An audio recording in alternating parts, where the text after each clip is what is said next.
I'm so excited for today. I'm Vanessa at TheGirlOnABike. Welcome back to part 3 of the Wallonia, Belgium road trip. And today is a legendary, exciting day. We are going to the Spa-Francorchamps Racetrack. That is the Spa racetrack. So when you talk about Belgium or racetracks or global, whatever, the Spa track, that is what is happening for us today. So we've got the two Ducatis, the Panigale and the Multistrada. I think there's going to be a bit of an argument about who gets this key. We haven't even had breakfast yet, but I've got the key, which means I'm going to be riding the Panigale V2S on the Spa racetrack. This is going to be a good day. Breakfast time, I've got the key.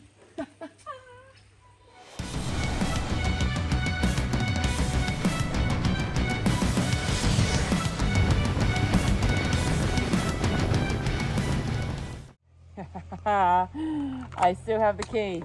We've got a 59-minute ride. I've then got to fend off the key for a little bit longer while we do the security admin checks on arrival.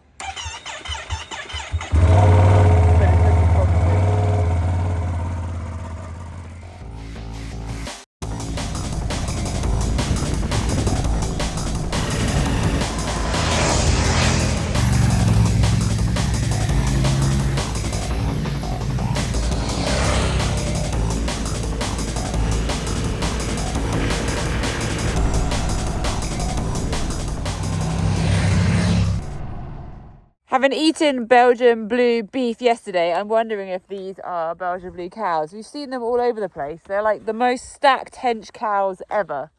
They're not really in the right poise for you right now, but if you were to see their bums, you know exactly what I was talking about. Does anyone know if these are the cows?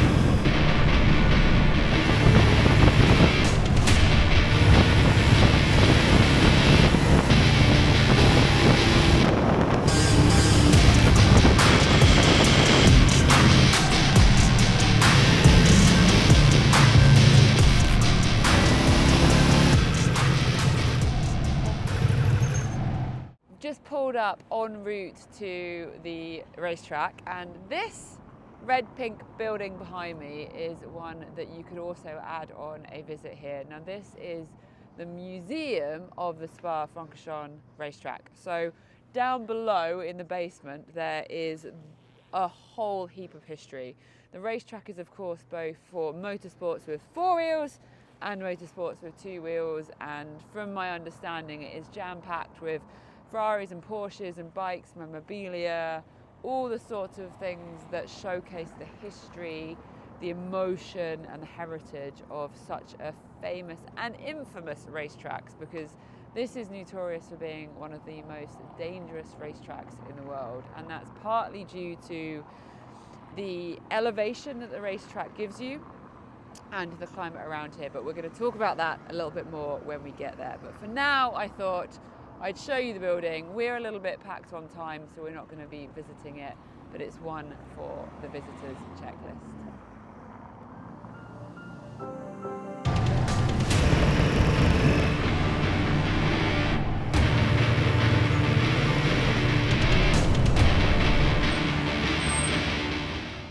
It wouldn't be a girl on a bike video without a pee stop. When you gotta go, you've gotta go.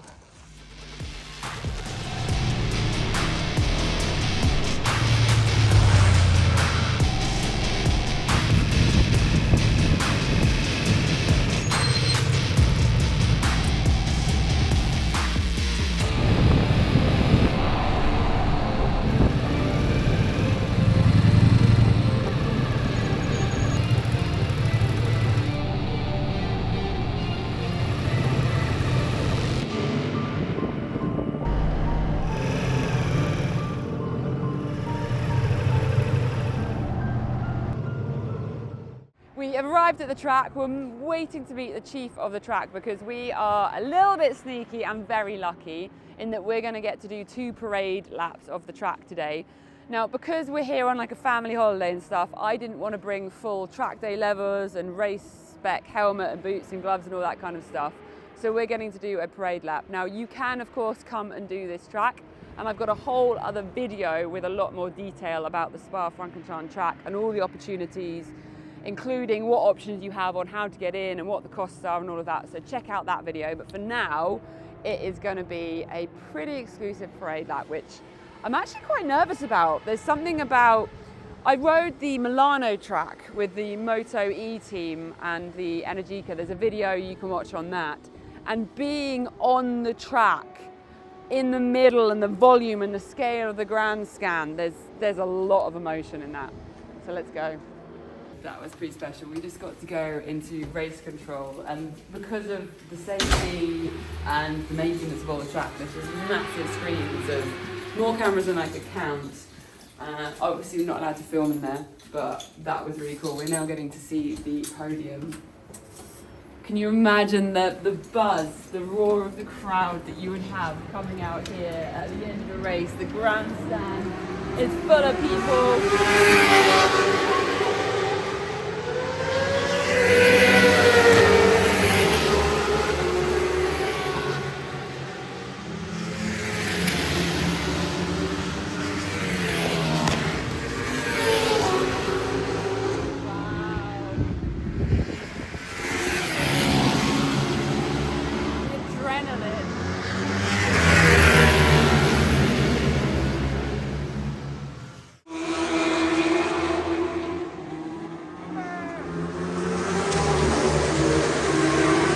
So basically at 12 o'clock is lunch break for the track day. The track day has loads of regulations. I've already mentioned that. We're not here regulating it or meeting the regulations. And I also wanted to be able to take you around the track. And you can't go around the track with cameras unless you're doing something like we're doing, which is the parade lap. So we've got cameras on the bikes and we're going to be able to let you feel that POV of riding around. If you've got any questions about the track, let me know in the comments. Please do tick the bell so you get notifications. And let me know, have you ever ridden this Spa track or have you ever done a track day anywhere else in the world? Let me know, and I'm gonna go get on my bike and go ride the Spa-Francorchamps track. I never thought I'd say that on camera. Let's go. I can't believe we're about...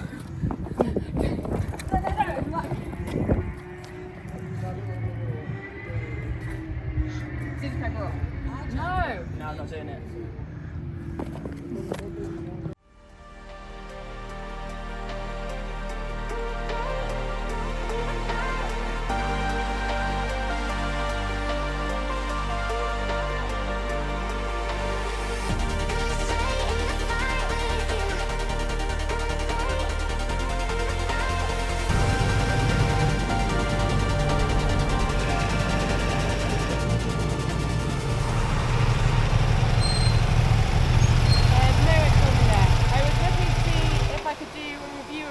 With the racetrack behind us, but there was not a good enough viewpoint. That was the view in there. Not really, you can't really tell the racetrack's behind. So we just went off-roading for fun. That's what it's designed for. But I did get a sexy picture of her. Look at that beauty. You must have gone way closer than... Can you see what's on the screen? See, that's a good picture. Bye.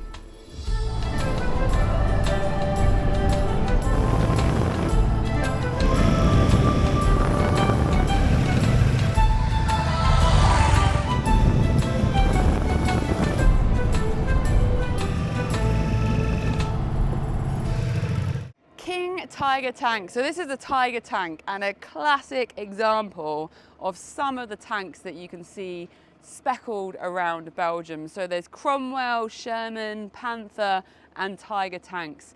So if you're into your wartime history, it's an amazing place to come. Bastogne has a whole load more war activities. We're going to get to that later in the video series. But right here, I'm outside the 1944 museum, and this marks the Battle of the Bulge, and this tiger tank was part of that battle. And a really cool fact about this exact one here is that when the US were off to leave in 1945, a local bar lady decided that she wanted to keep this Tiger II tank and managed to trade a bottle of cognac to keep it. Now, since then, it still stands in its place. It has been restored, and for an eagle eye, you will notice that part of it has been changed for the part of a Panther tank, probably just because they're trying to restore it to stand its ground. But if you're into your history, it's another amazing reason to come to Wallonia. And my goodness, doesn't it make my motorcycle look tiny? I can't even imagine the feeling of climbing into that and then being bombed and shelled and shot at. The noise it must make with the tracks as it rolls on into battle. For a moment, those early tank drivers probably felt like they were invincible. And then you quickly realise that every defence has some form of attack designed for it.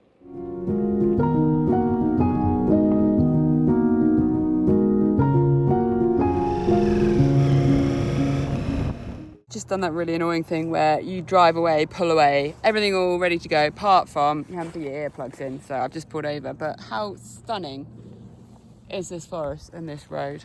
If you're wondering what's in my ears, they are custom-made earplugs with a filter in them. At 50 miles an hour for more than 15 minutes, that is enough to give you permanent hearing damage on a motorcycle from the wind noise. So protect your ears, or when you get older, you'll be like,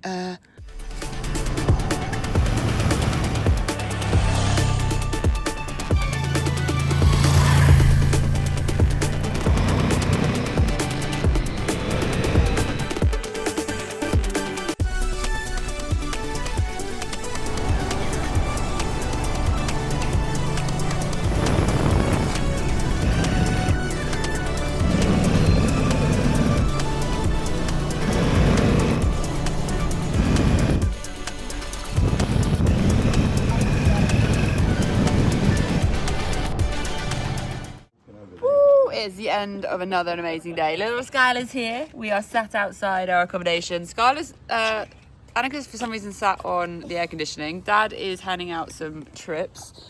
Mama G is there. Papa Duck is there. Skylar's here. And we have had another incredible day here in Belgium. Mum and Dad actually went to the Spa Museum this afternoon and said it was really, really good. So Skylar's seen all of the history. Does Skylar know all about a racetrack now? You're going to have to tell me. Anyway, it is a wrap here on day whatever we are in Belgium. And tomorrow we are going to be going to Bastogne. So stay tuned.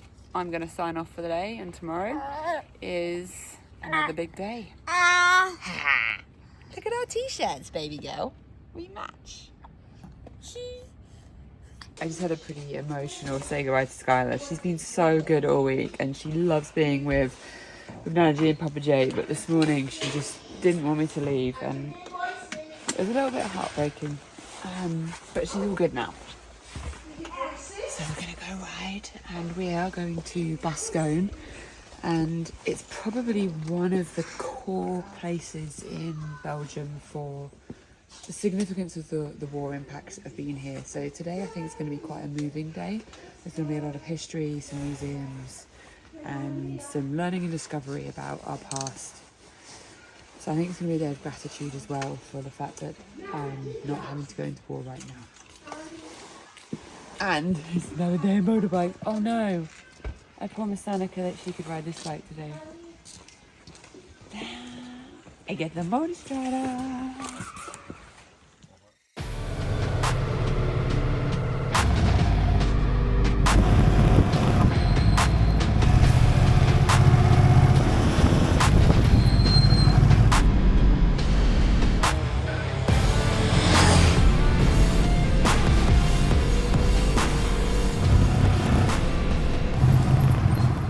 So I'm on the Multistrada. I've just pulled over to take in the scenery. It's so stunning out here. It's just beautiful, undulating, rolling forests and agriculture and grasslands and stuff. The Ardennes is beautiful. Obviously the Ardennes is an area that covers Luxembourg, Belgium and France. We're obviously in the Belgium area of Wallonia. But the Multistrada was feeling maybe just not as lively as I thought it should feel, having ridden it already. And I realised that it wasn't in sport mode, and Vanessa likes sport mode. So it's super easy to do. I've just switched over to sport, and there it's going to be a little bit more excited now. Boop, boop. How's the fluff ball doing back there? Amazing. I love the Panigale. It's so comfortable to ride. Oh my goodness. She's a big fan of the Panigale. You look pretty badass on it, I'm gonna be honest. I just need a race helmet. This isn't really a flip helmet. Isn't quite the right vibe. The right vibe. I mean, touring on a race bike, you got a flip helmet, but at least we get to see your smile. Yeah. Well, yeah. You see my smile? Yep. Okay, we should keep riding. Jacket. Over and out.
We have just made it to Bastogne and we're on the way to the War Museum, but I wanted to show you this monument here.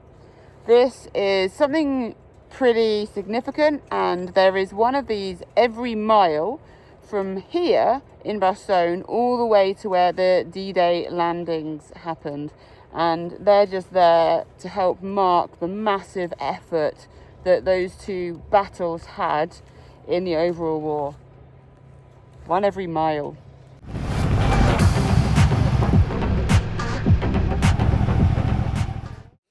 Oh, when there is a sticker wall, you must stick. We are at the Bastogne War Museum, and I thought it was worth pointing out because for anyone coming on a motorcycle, this is kind of a cool piece of kit that they've got. There is a locker, you can see the lock on there already. This one is unused. They are there for your motorcycle kit. If you pull the right handle. It even has a hanger for your jacket, a chain that you just pull off, and then you loop it around the front of your bike, and you can use your disc lock or padlock to secure it. We are not fully equipped enough to bring a padlock, so our bikes are just sitting rogue, but you can see some of the other bikes here are all chained up, which is pretty amazing. So I'm going to go and pick up my stuff, and then we're going to go into the museum, and I am really looking forward to this. Got my bag, I got my helmet, and then, oh, Annika already got the key. Damn it, I better be quicker next time. Although, I am really enjoying the Multistrada. I have put it into sport mode, and it is like a different beast. I'm gonna be honest, riding it in the touring mode, I just kind of felt like I liked the bike, there was nothing wrong with it, but it almost just didn't have the soul or the fire that I was expecting. Put it in sport mode. There's the Ducati I was anticipating. You can like whoop the front wheel effortlessly, and it is fun. But now we're going to go and learn a little bit more about history. And if you do come to Bastogne, it is worth noting that there are a lot of different museums here. You could easily spend multiple days looking at different museums and different displays and sort of things of history. The reason we've come to this one is because Gary has been to a couple of them before and he particularly likes this one, and it does also have an American memorial which hopefully we'll have time to wander over to. But in the Battle of the Bulge, over 76,000 Americans lost their lives in this part of the World War battle alone, and there is a huge US memorial there that we're going to see. But first of all, we're going to go into the museum. As you come in with your tickets, you get these headsets which automatically play things as you go around. So we're actually getting a really immersive experience. At the moment I'm listening to the life stories of some of the key people here, including a soldier, a primary school teacher and a child.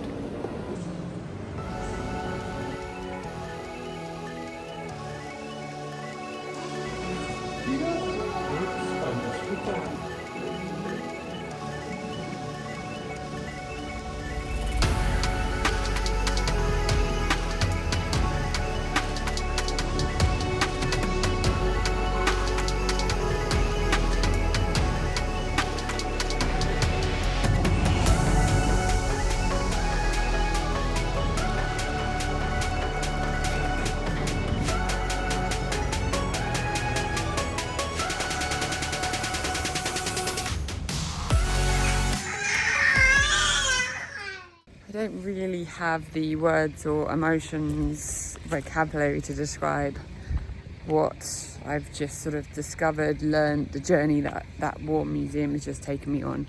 But I can tell you that it is very much worth a visit, and it's incredible to the way the museum has narrated it. It's this various personalities going through the years of the war, talking and sharing their experiences. It's not taken from any side or anything like that, and that was really incredible.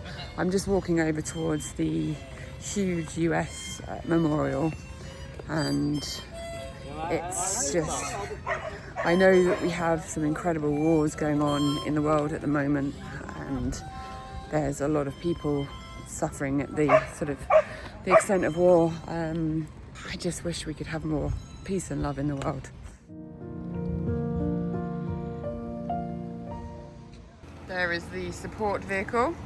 So Papa G, Nana G and Skylar are in the support vehicle. We are on the bikes, so we are saddling back up. How's the crew doing? Fantastic, getting hungry though. Bastogne War Museum was pretty damn cool, very interesting. What's next on the stop? Food. Food, food, food! And we're going to follow the support vehicle and go fill up the belly.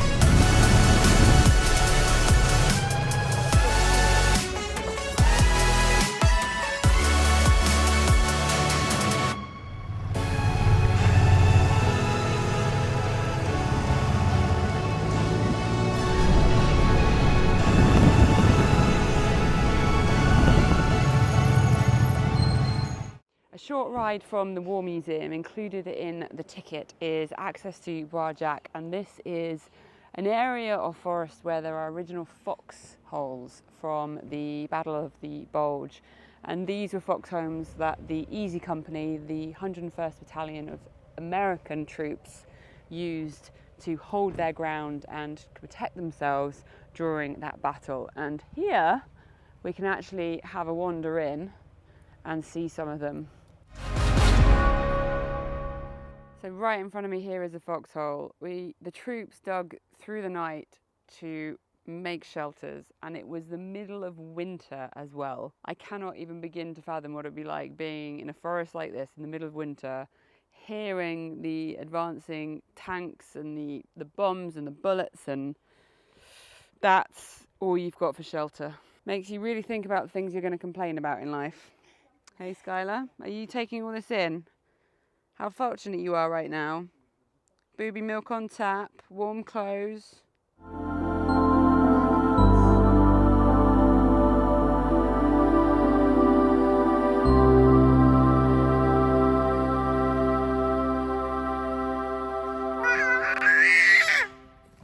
What Skylar said. No, that was pretty moving. So a lot of the foxholes aren't the originals. They are in the same location that they once were, but there's still some kind of somber, eerie kind of energy in the woods, and it's just mind-blowing to think what those soldiers did back in those days. Many of the soldiers here actually parachuted in and then made themselves down here, and it's not just one nation of troops. A lot of souls were lost in this area. And now I've got to get my mojo back on energy and get back on the bike and do some more riding.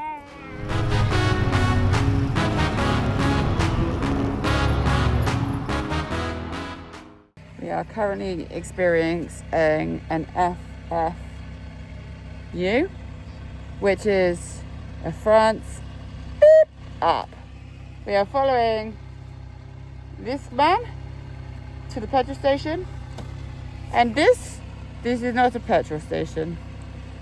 It is swelteringly hot. I think it's 33 degrees, which isn't insane, but it feels like quite a warm 33 degrees today. I think it's pretty humid. We've had lunch, which means we're in that like afternoon hot sleepiness, but because he's messed up on the navigation, he owes us ice cream, so it's going to be okay. Ice cream. Oh, they're on the move. They're on the move. We're off. We made it to the petrol. There were a few swear words. Swear words. Swear words. Swear words. But we made it, and you had 12k range this time, so I think it was 7. 7. So I think we did better than before.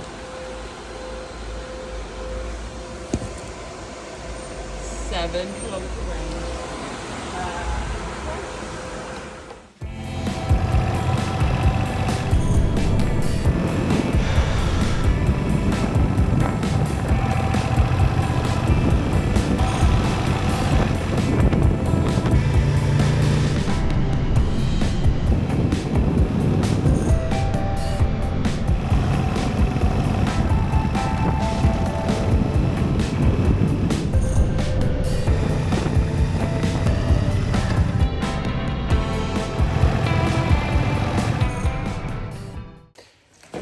Can you even tell we were here? Look how clean and tidy it is. You could eat dinner off it. That's a good thing considering you normally eat your dinner at the table. Good chat, good chat. The bad news is that we are leaving. We are leaving the place in the Ardennes. But the good news is that we have a whole day's riding and we got a cruise to catch. Pinot, here we come. Pinot cruise! Whoop, whoop.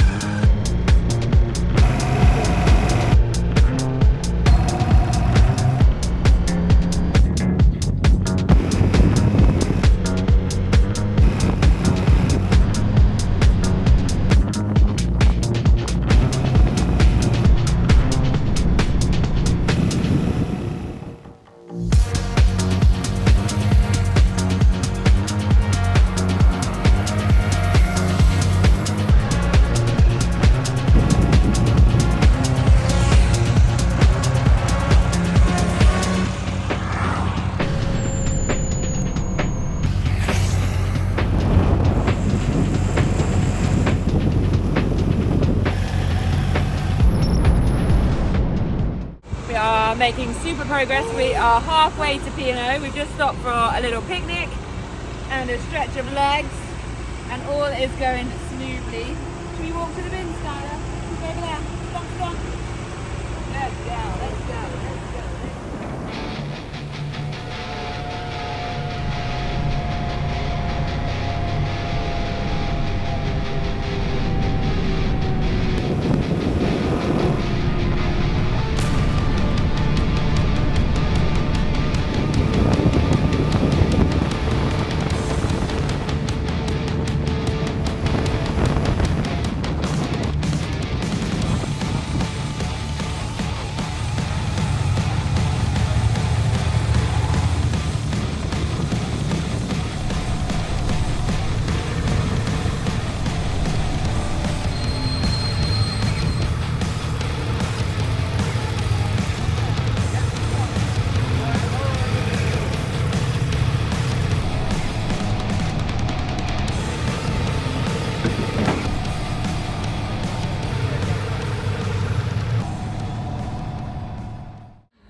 and we made it on the ferry. This little one was fast asleep in the car, so I went to the car and abandoned my motorbike with poor Annika and Gary. Make sure you check out my other video on tips for going on a ferry on a motorcycle, because there are a few things worth knowing, and one very, very critical fact that's in that video that will get you out of a lot of trouble. But they are lovely, lovely friends strapping my bike down, and I got little Skylar. How's it going? Thank you, dream team. You got 2 experts. Yeehaw! And I got a big baby. My bike is safely secured. I've got all my valuables out of my Moscow bags, strapped on. Annika's is strapped on. And guess where we're about to go, people? Where? To the lounge. And there is so much amazing food and drinks and snacks and drinks, and did I say snacks and food in the lounge? It is worth every penny economy wise, because by the time you've bought a meal, a coffee and a drink, you've paid for the lounge. And you get comfy seats. So we've all gone lounge access. And that is why we call it a cruise and not a ferry, because to me a ferry is like a cargo thing and a cruise is something comfortable and tasty, and this is comfortable and tasty. Are we ready? Quick test. The wobble test. We do it. Whee! Should we get some gin? Okay, so we've made it into the lounge, and it is steak and ale pie, which is pretty delicious. But we've got a bit of a debate going on here. I'm obviously English. I don't know if that's got anything to do with it. I need you lot to help us work it out. I'm eating my pie with a knife and fork. The Aussie is eating it the way they are designed to be eaten, with your hands straight on in. Everyone on Instagram voted that this was correct. So let's see what YouTube thinks. Come on, people, please get in the comments. Who's And doing comment, it correctly? Hands, hands, hands, hands. Mama grinning in the background. It is really good. This is really good pie. It tastes better out of your hands. Put a block on your head, little baby. Very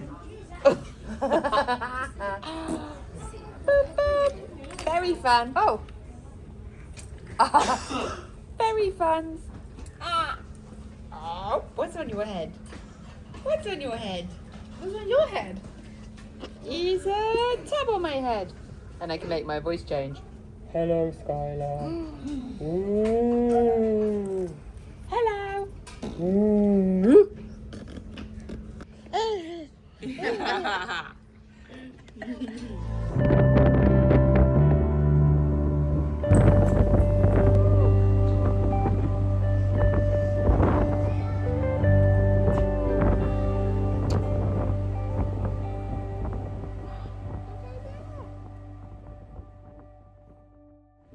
Showing Skylar the super windy deck, and she can see the water down below. She's getting really excited, but the White Cliffs of Dover are in sight, which means we're nearly home.